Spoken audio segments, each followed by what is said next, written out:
Hey guys, in this video I will show you how to disconnect GitHub from Lovable AI. Alright, let's begin. First, log into your Lovable AI account. Once you are on the main dashboard, look at the top corner of the screen and click on your profile icon. From the drop-down menu, select Settings to access your account preferences.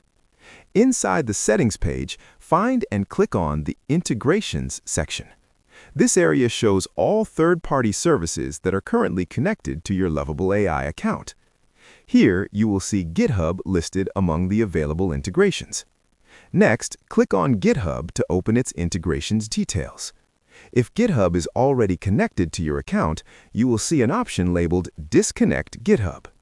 Click on this button to remove the connection between GitHub and Lovable AI. Once you confirm the action, the integration will be disabled immediately. After disconnecting, Lovable AI will no longer have access to your GitHub repositories or related data.